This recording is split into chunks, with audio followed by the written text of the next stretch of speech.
Crosby beat his son so severely that one took his own life and explicitly blamed his father. The warm crooner who sang White Christmas was a monster at home, and he's just one of 21 beloved stars whose real personalities were deliberately hidden from you.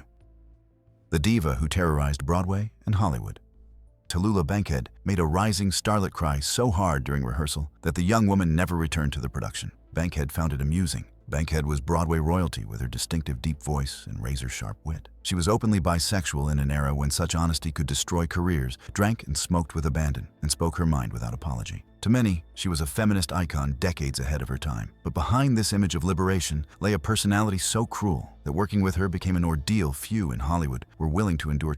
Bankhead's sharp tongue was weaponized against anyone she perceived as vulnerable. Young actresses who shared a stage or set with her found themselves targets of vicious mockery. She would comment loudly on their weight, their acting ability, their appearance, always in front of others, always calculated to inflict maximum humiliation. She would fire household staff for imagined slights, claiming they had looked at her the wrong way. Former employees described walking on eggshells, never knowing what might trigger her rage. Most damaging was her habit of showing up to performances intoxicated. The theater world whispered about the night she stumbled through The Little Foxes, slurring her lines and nearly falling off stage. The audience thought it was part of the performance. Her fellow actors were mortified. Those who knew Bankhead well said she would sometimes lock herself in her dressing room after these cruelties and sob for hours, as if she couldn't understand why she kept destroying the relationships she desperately wanted. But by morning, the cycle would begin again. By the late 1940s, film studios began factoring in what they called Bankhead insurance, the additional costs of her unpredictable behavior. Eventually, the insurance became too expensive, and her film careers ended. The woman who could have been one of Hollywood's greatest stars became someone the industry was relieved to avoid.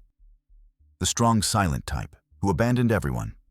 Gary Cooper pressured Patricia Neal into a dangerous illegal procedure that nearly cost her life, then abandoned her to deal with the trauma alone. The quintessential American hero was emotionally hollow. Cooper embodied everything noble about American masculinity in classics like High Noon and Sergeant York. Audiences trusted him completely. They shouldn't have. Cooper's most notorious relationship was with actress Patricia Neal, 25 years his junior when their affair began in 1948. He told her his marriage was over, in all but name, that he stayed only for appearances. He promised they would eventually be together. It was a lie he maintained for years while presenting a united front with his wife in public. When Neal became pregnant in 1950, she found herself in an impossible situation. Under tremendous pressure from Cooper, Neal underwent an illegal procedure to terminate the pregnancy. These procedures were dangerous, often performed in unsanitary conditions. Neal later described it as the saddest thing that ever happened to her and the decision she most regretted. What made Cooper's behavior particularly heartless was his emotional abandonment of Neal during and after this traumatic experience. He arranged the procedure, but showed no emotional support. When his wife Rocky discovered the affair and threatened to ruin Neal's career, Cooper chose his marriage and his image. He ended the relationship abruptly, recommitted himself publicly to Catholicism, and left Neal to deal with her grief alone. Neal sank into a depression that took years to overcome. She believed complications from the procedure contributed to her difficulties, carrying pregnancies to term in her later marriage. In her autobiography, she wrote that ending their relationship was like cutting out a piece of my heart. Cooper's career flourished. His marriage survived. But director William Wyler revealed that in Cooper's final years, before he passed away from cancer in 1961, the actor became withdrawn and melancholic, admitting he was haunted by guilt over his treatment of Neal. He departed this world having never publicly acknowledged the relationship or the damage he had caused.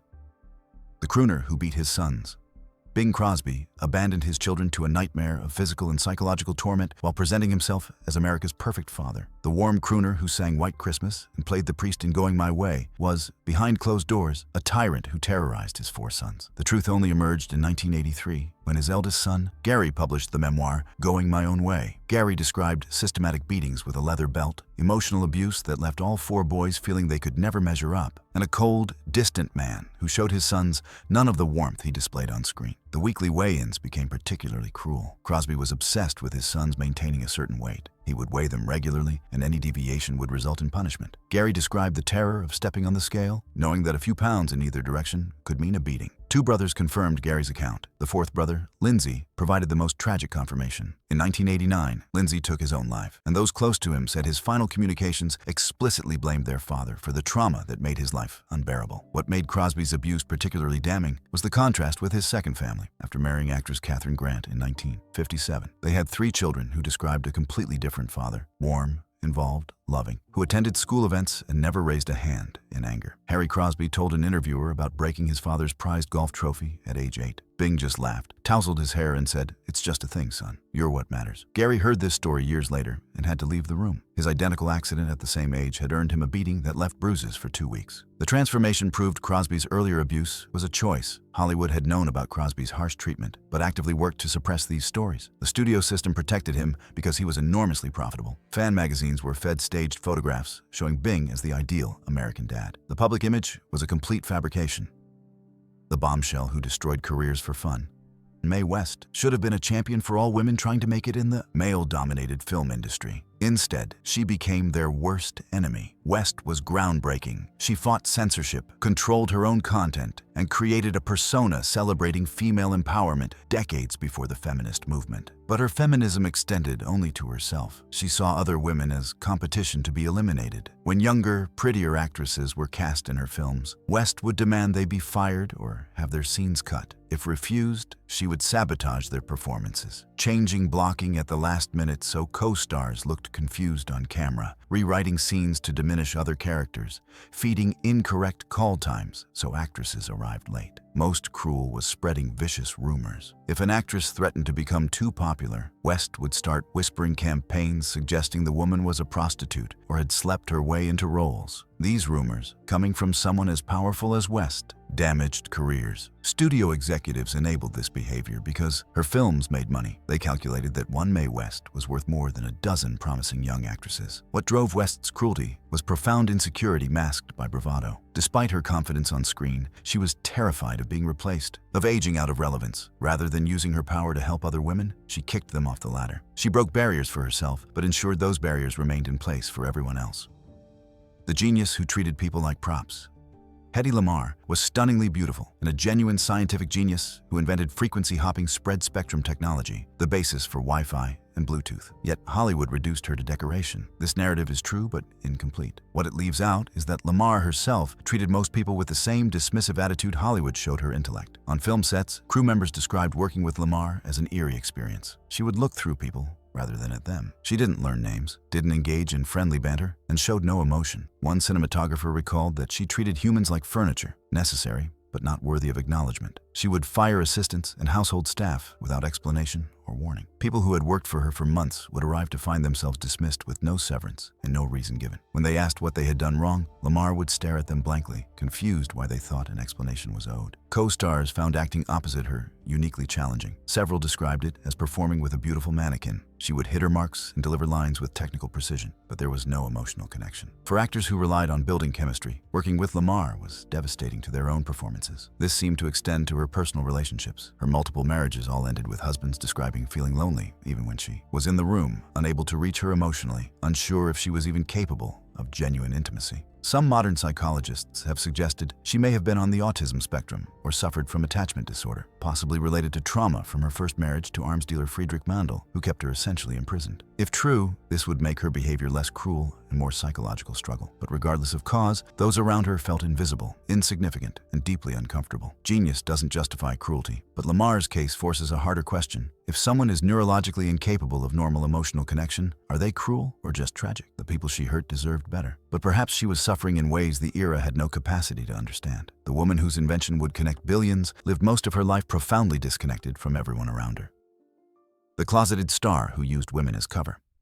Tyrone Power's void was far crueler. He let women believe he could love them, wasted years of their lives, then revealed there had never been anything real inside him at all. Power was Hollywood's ultimate romantic leading man. Women swooned over him in films like The Mark of Zorro. Off-screen, he used that image to devastate multiple women who made the mistake of believing his promises. Power was gay or bisexual. Historical evidence suggests the latter. But in Hollywood's golden age, such an orientation would have ended his career. So Power married women to maintain his heterosexual image. But unlike some closeted actors who were honest with their wives about the arrangement, Power gave these women false hope for real marriages, then abandoned them when they had served their purpose. His first wife, French actress Annabella, married him in 1939, believing she was entering a genuine partnership. The marriage lasted until 1948, during which Annabella slowly realized her husband was emotionally unavailable in ways that couldn't be explained by work stress. After their divorce, friends said she felt she had wasted nearly a decade in a marriage that was never real. Power's second marriage to actress Linda Christian in 1949 followed a similar pattern. Christian was deeply in love, and believed his declarations of devotion. They had 2 daughters, but the emotional void became increasingly apparent. Christian later described feeling like she was living with a stranger, someone who played the role of husband but was never truly present. They divorced in 1956. Meanwhile, Power maintained a long-term relationship with actor Cesar Romero that was known within Hollywood circles but carefully hidden from the public. What made Power's behavior particularly heartless was his willingness to waste years of these women's lives, their young adult years and childbearing years, in marriages he knew were fundamentally dishonest. In an era when women's social status depended on marriage, Power was using these women's lives as props for his public image, while giving them nothing genuine in return. Power passed away suddenly of a heart attack in 1958 while filming Solomon and Sheba at only 44 years old. The massive outpouring of public grief focused on the loss of a romantic icon. His wives grieved too, but for something different, for the years they had lost, for the authentic love they had been denied. If these revelations are changing how you see classic Hollywood, subscribe now. We're only halfway through, and what's coming will shatter even more illusions. The peekaboo girl who drank herself into cruelty.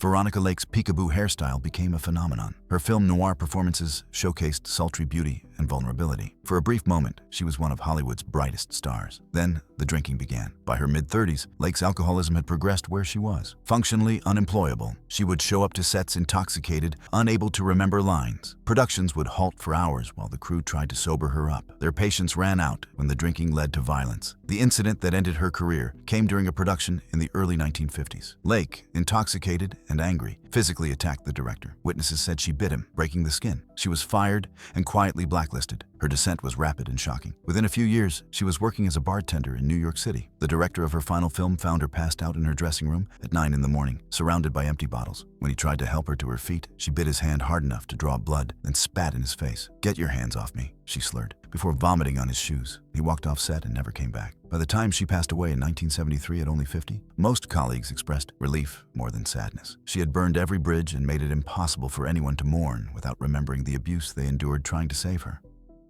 The love goddess who despised her fans.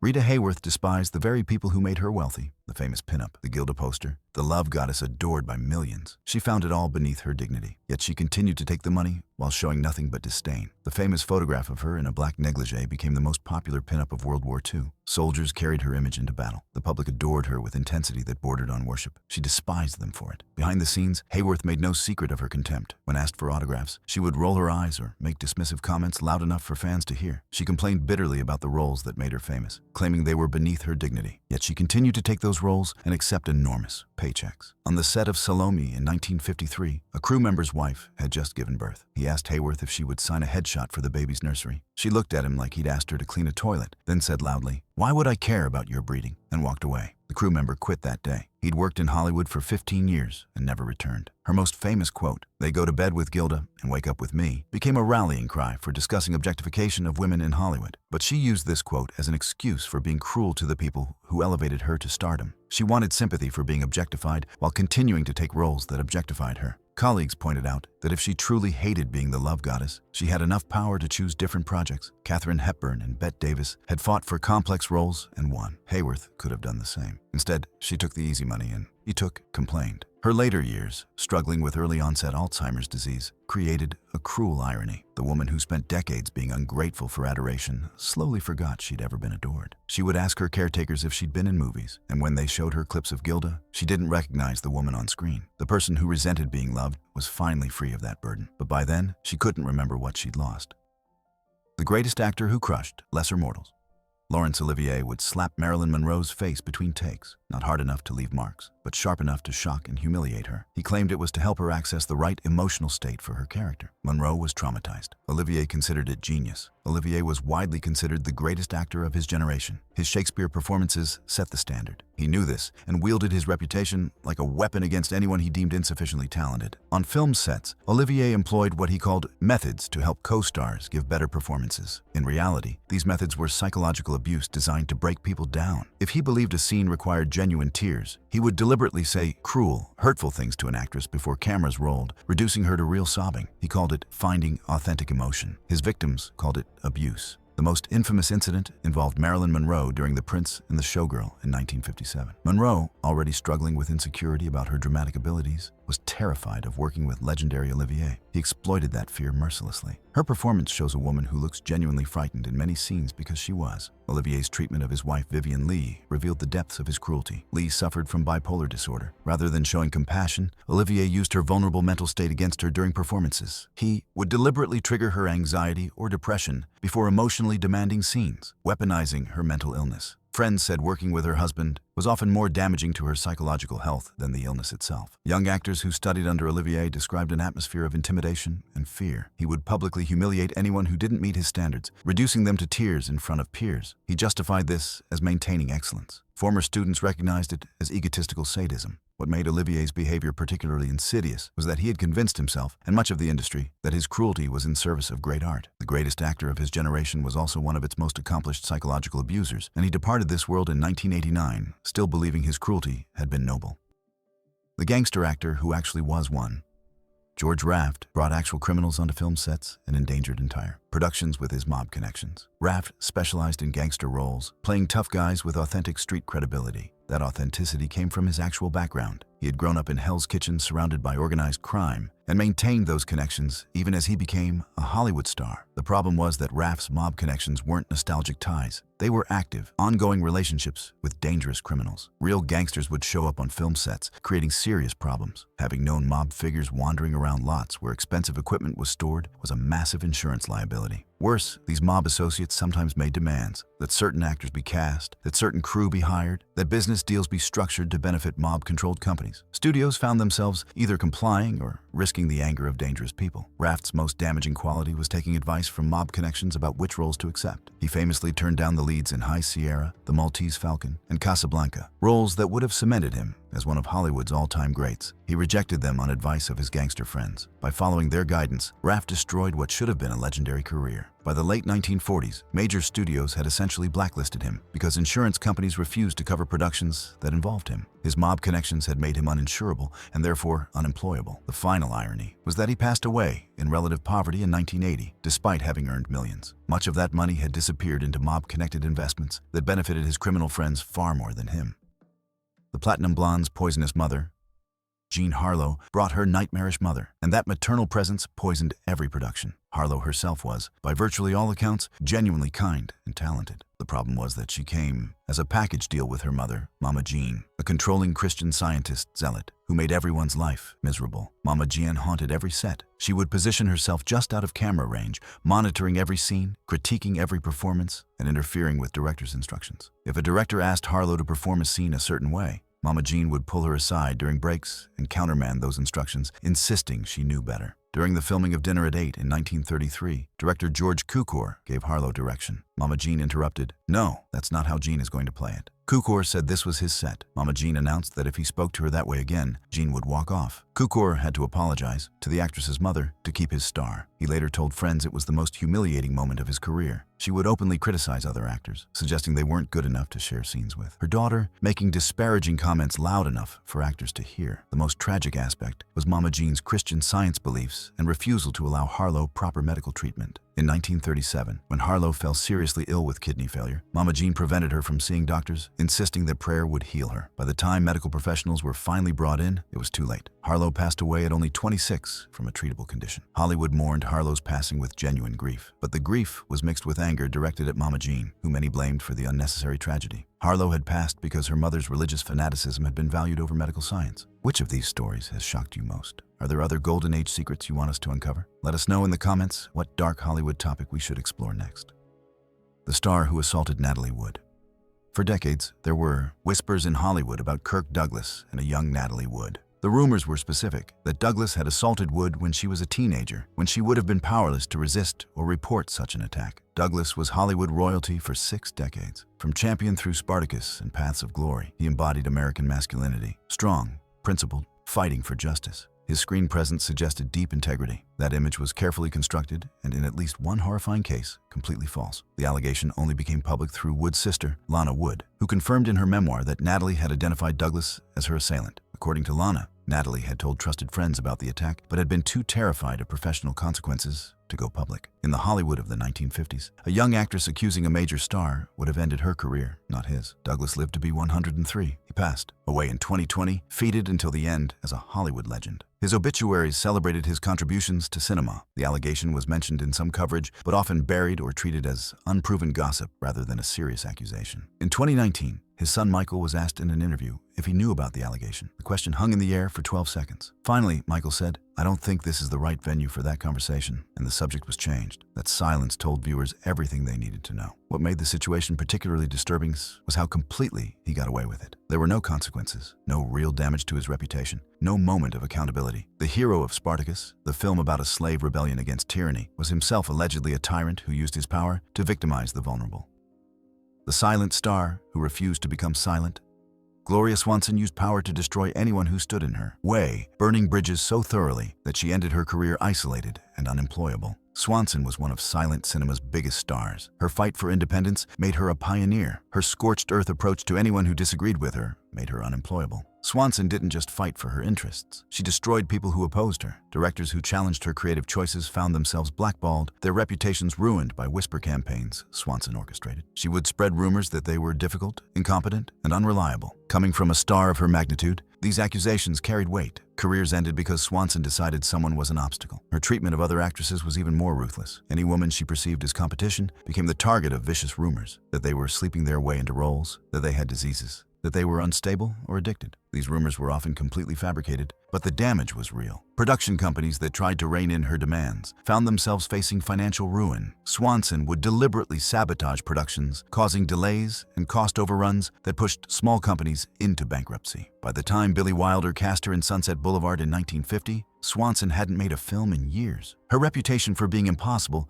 had made her unemployable. The role of Norma Desmond, a faded, silent film star who had lost touch with reality and alienated everyone, was devastatingly appropriate casting. Art had imitated life. Her performance was brilliant, but it didn't lead to a career resurgence. Studios remembered too well why they had stopped working with her. She spent her later years increasingly isolated, shut out from the industry she had helped build. The pioneering independent woman had destroyed so many relationships that she ended her career alone.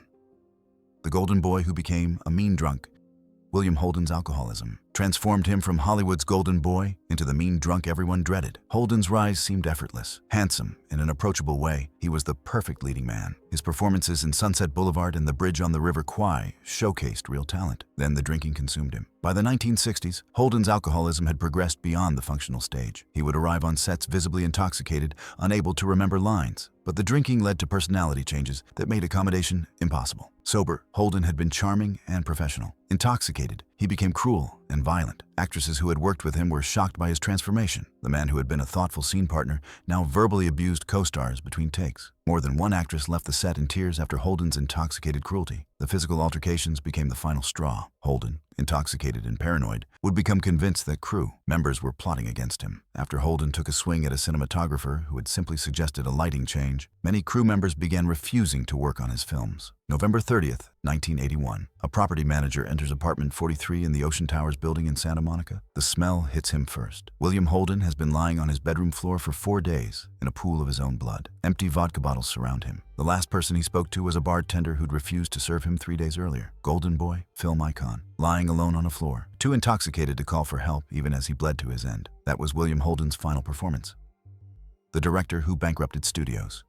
Erich von Stroheim was a visionary silent film director, obsessed with authentic detail. His vision was extraordinary. His complete disregard for budgets made him unemployable. Von Stroheim's insistence on absolute authenticity led to absurd expenses that bankrupted production companies. For one film, he insisted on silk underwear for extras in a ballroom scene, even though their undergarments would never be visible. When asked why, he replied that the extras would know they were wearing silk and would therefore move more authentically. His masterpiece, Greed, became the perfect example of his genius and his madness. Von Stroheim filmed the 1924 adaptation obsessively, shooting in Death Valley in summer heat. He insisted on filming with natural light, requiring the cast to endure temperatures that reached 140 degrees Fahrenheit in heavy period costumes. Actors vomited between takes. One extra collapsed and went into convulsions. Von Stroheim ordered the cameras to keep rolling. A crew member was hospitalized with second-degree burns. Another developed heat stroke so severe he had temporary kidney failure. Von Stroheim's response was to schedule longer shooting days. The footage Von von Stroheim delivered to MGM totaled over 9 hours. He wanted it released as a 2-day epic. The studio insisted on a more commercial length. The released version ran just over 2 hours. The lost footage, over 7 hours, was destroyed, one of cinema's greatest losses. He never directed another film after 1933. Studios learned that his uncompromising artistic vision came with catastrophic financial risk. He spent the rest of his career acting in other directors' films, a bitter exile. But genius that bankrupts people and nearly causes fatalities isn't genius, it's dangerous egomania.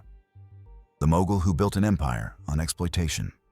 Louis B. Mayer built his MGM empire on systematic exploitation and abuse of the contract players he claimed to protect like a father. Under Mayer's protection, young women were addicted to pills, forced into abortions, coerced into sham marriages, and systematically abused in ways that traumatized them for life. The studio's treatment of Judy Garland became the most famous example. Starting when she was a teenager, MGM fed her amphetamines to keep her energized through brutal filming schedules and barbiturates to help her sleep. This chemical manipulation created an addiction that would torment Garland for the rest of her life. When she protested, Mayer would summon her to his office for talks, where he would alternate between threatening her career and crying about how much he cared for her like a daughter. Forced abortions were routine under Mayer's regime. When contract players became pregnant, they were sent to discreet doctors who performed dangerous and traumatizing procedures. The women had no choice. Refusing meant being fired and blacklisted. Sham marriages were another tool of control. When stars' actual romantic lives threatened their marketable images, the studio would arrange marriages of convenience. These weren't partnerships entered into freely. They were contractual obligations disguised as romance. Mayer's empire, with its famous slogan, "More stars than there are in heaven," was built on this foundation of exploitation. Mayer presented himself as a father figure, but he was a ruthless businessman who treated human beings as assets to be managed, exploited, and discarded. The swashbuckler who preyed on teenagers. Errol Flynn was the ultimate swashbuckling hero. As Robin Hood, as Captain Blood, he embodied masculine romance, brave, charming, living life to its fullest. That charm hid something much darker. In 1942, Flynn was tried on statutory offenses involving 2 teenage girls. The trial became a sensation. Flynn was ultimately acquitted, partly due to legal technicalities and partly due to character attacks on the young women. The girls were portrayed as unreliable, while Flynn was presented as the real victim. The acquittal allowed Flynn to continue his career with minimal damage, but evidence that emerged in later years suggested the accusations had been credible. The pattern of behavior matched testimony from other women who came forward years later. Flynn's interest in teenage girls appeared to be systematic rather than isolated. The phrase "in like Flynn" entered popular vocabulary during this period, originally referring to Flynn's supposed effortless success with women. The phrase was celebrated as masculine prowess, which was actually predatory behavior targeting the vulnerable. Flynn passed away in 1959 at only 50, his body destroyed by years of substance use and excess. The autopsy revealed a man whose physical condition was decades older than his chronological age. But he had also left behind a legacy of damaged young women whose lives had been altered by his predatory attention and who had been disbelieved when they tried to speak their truth. The rebel whose contempt knew no bounds. Robert Mitchum's defining trait was cold, calculated contempt for the very work that made him wealthy and the people who made that work possible. Mitchum presented himself as the anti-star, the cool guy who didn't care what Hollywood thought. Audiences found this refreshing. His colleagues found it exhausting and insulting. Mitchum's not caring manifested as showing up to sets under the influence, refusing to learn lines, and openly mocking directors and fellow actors. He would deliberately sabotage scenes, breaking character to make jokes or commenting sarcastically on the dialogue, even as cameras rolled. His treatment of younger actors was particularly cruel. When working with performers who took their craft seriously, Mitchum would mock them mercilessly, calling them pretentious or accusing them of trying too hard. Several actors said his mockery made them doubt themselves. Directors who attempted to give Mitchum notes would be met with blank stares or sarcastic responses. He made it clear he considered the entire enterprise beneath him. The most frustrating aspect was that Mitchum was genuinely talented. When he chose to engage, his performances could be extraordinary, but that choice was apparently random. This unpredictability made working with him a gamble many directors eventually decided wasn't worth taking. In 1973, a major director fired him mid-production and demanded that Mitchum be blacklisted industry-wide. For 48 hours, it looked like his career might end, but his agent threatened to pull 3 other major stars from upcoming productions if the blacklist went through. The studio backed down, Mitchum was reinstated, and the director never worked with a major studio again. The system had spoken. Mitchum's name recognition was worth more than anyone's principles. In his later years, Mitchum seemed to take pride in how little he had cared. The cool guy who didn't care had become trapped in his own persona. The actress who weaponized class warfare? Constance Bennett refused to speak directly to crew members. If she needed lighting adjusted, she would tell her assistant who would relay the message. because the idea of a star of her magnitude addressing a working-class crew was beneath her dignity. Bennett was a Hollywood aristocrat during the 1930s, one of the highest-paid actresses in the industry. She came from a theatrical family and made certain that everyone understood the social gulf between herself and common working people. Her treatment of supporting players was even worse. Bennett demanded separate facilities from other cast members. When forced to share space, she would make her displeasure known through pointed comments and visible disgust. The cruelest aspect was her tendency to spread rumors that actresses from working-class backgrounds had engaged in activities inappropriate for a family audience to advance their careers. These accusations could be devastating and effectively end careers. What made Bennett's snobbery particularly hypocritical was that her own family background, while comfortable, was not the aristocratic lineage she implied. Bennett's affected superiority was largely constructed. Her career faded in the 1940s, partly because crews and supporting players actively avoided her films. When given a choice, many would take other work to avoid dealing with Bennett. The elegant aristocrat had made so many enemies that they got their revenge through simple avoidance. The sweetheart who was viciously prejudiced. Ginger Rogers was half of the most beloved dance team in cinema history. With Fred Astaire, she created magic, elegant, romantic, the epitome of 1930s glamour. Her image was wholesome, her smile warm, and audiences adored her as America's sweetheart. Behind that sweet image was a woman whose prejudiced views would have shocked her devoted fans. Rogers refused to work with black performers. On the rare occasions when black actors or dancers were cast in films that featured Rogers, she demanded they be removed from scenes she appeared in, or that their roles be reduced to invisibility. When producers pushed back, Rogers would threaten to walk off the production. Given her star power, studios usually capitulated. Her use of hateful slurs on set was casual and open. She didn't bother to hide her attitudes, apparently confident that her status protected her. Crew members and fellow actors who witnessed her language described being shocked by her comfort with expressing these hateful views. Rogers also publicly supported segregation policies and opposed efforts to integrate Hollywood. When organizations pushed for more diverse casting, Rogers was among the white stars who resisted these changes. She used her influence to fight against progress. What makes Rogers' bigotry particularly disturbing is how completely it was hidden from her public image. The studios never allowed any hint of these attitudes to reach fan magazines. In 1963, a major publication was preparing an expose about prejudice in Hollywood that would have named Rogers prominently. The article had been written, fact-checked, and was scheduled to run. Then Rogers' lawyer got involved. Threats of libel suits were made. The magazine eliminated the story 3 days before publication. A junior editor who protested was fired. The truth stayed buried for another 3 decades. If this journey through Hollywood's hidden ugliness has changed how you see the golden age, hit that like button and share this with anyone who still believes the glamour was the whole story. The lover who loved only himself. Rudolph Valentino was the first true male symbol of cinema. Women fainted at his films. His passing in 1926 at only 31 caused mass hysteria, with over 100,000 attending his funeral and riots breaking out. He was worshipped as the great lover. The women who actually tried to have relationships with him found him emotionally empty. His 2 marriages both ended with his wives describing similar experiences, living with a beautiful, charming man who was fundamentally hollow inside. His first wife, Jean Acker, famously locked him out of their hotel room on their wedding night and filed for divorce shortly after. She later explained she had quickly realized Valentino was incapable of emotional intimacy. His second marriage to Natasha Rambova lasted longer, but followed a similar pattern. Rambova described living with Valentino as being with someone who was always performing, never authentic. He would go through the motions of romance, the flowers, the dramatic declarations, but there was no genuine emotion behind the gestures. It was all theater, and when the curtain came down, there was nothing there. Evidence suggests Valentino may have been gay or bisexual, but deeply closeted, which could explain his inability to connect emotionally with his wives. Friends noted his close relationships with certain men and his apparent discomfort with genuine heterosexual intimacy. In the 1920s, public acknowledgement of such an orientation would have destroyed his career as a romantic leading man. What made Valentino's situation particularly sad was his apparent loneliness. People who knew him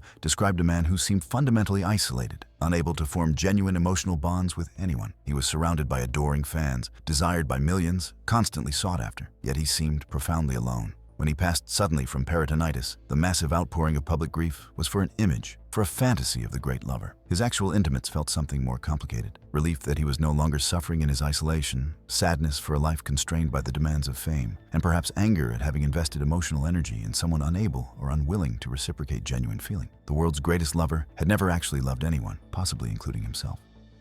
These 21 stars represent a darker truth about Hollywood's golden age that the fan magazines worked tirelessly to hide. The glamour was real, the gowns were gorgeous, the sets spectacular, the films captured magic that still captivates us. But that glamour was often built on foundations of cruelty, exploitation, addiction, and systematic abuse. Patterns emerge. Addiction fueled by studio-mandated substances, closeted orientations creating sham relationships. The vulnerable became abusers as they gained power. unchecked egos enabled by a system that valued profit over humanity, mental illness going untreated and sometimes deliberately triggered for better performances, prejudice, classism, and misogyny woven into the very fabric of the industry. Understanding why these stars behaved as they did doesn't excuse their actions, but provides important context. Many were themselves victims of a brutal industry that chewed up human beings and spat out images. The studio system created some of these monsters by poisoning them with substances, forcing them into false identities, giving them enormous power without accountability, and teaching them that people were disposable. The question of how we now engage with their work is complicated and personal.